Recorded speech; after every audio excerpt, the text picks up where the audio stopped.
Scorrano is a nice small town in Apulia, located in the province of Lecce. The territory boasts very ancient origins, testified by the manors present in the countryside of the municipal area.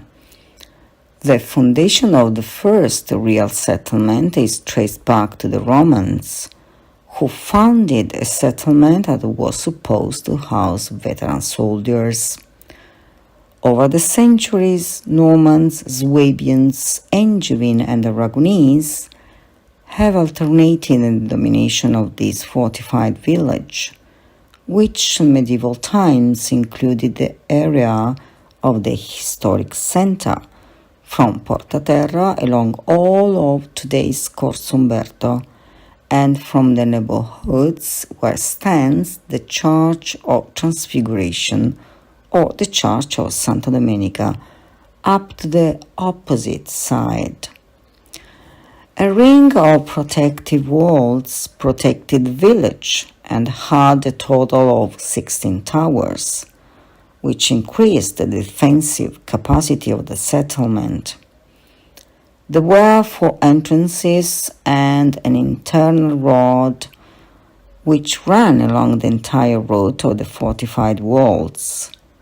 Today, very few traces of the walls and towers remain, but Porta Terra is the witness of the medieval city, which, even the mid-16th century, might not have been too different from the Scorrano during the period of the Normans and the Swabians.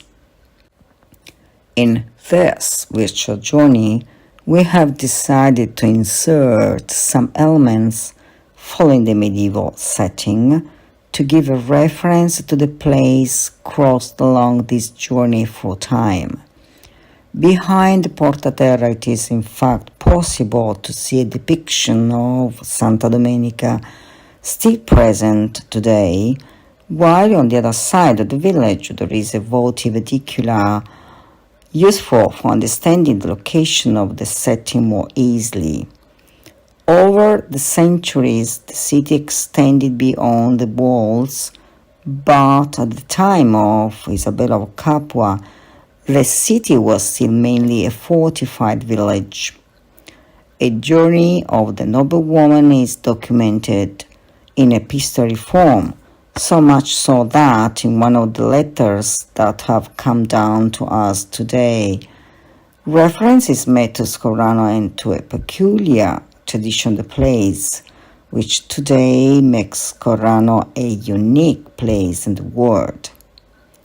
The illuminations displayed on the occasion of the patron saint feast, Santa Domenica.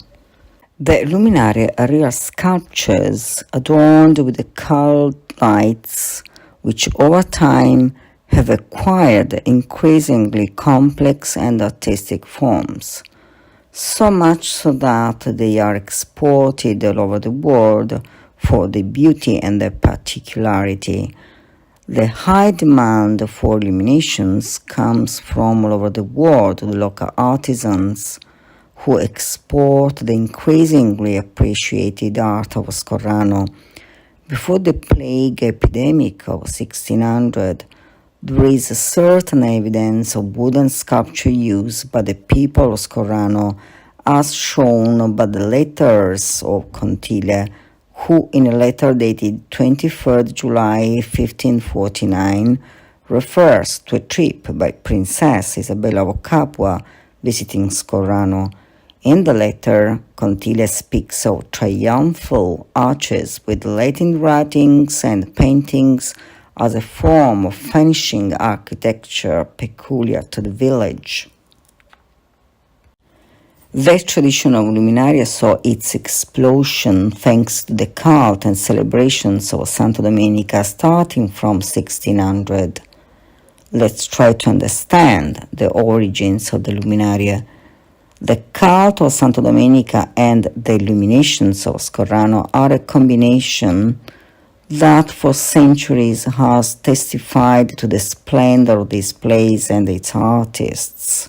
Since 1600, when Santa Domenica appeared in a dream to an old woman, to whom she said she would protect the inhabitants from a terrible plague epidemic.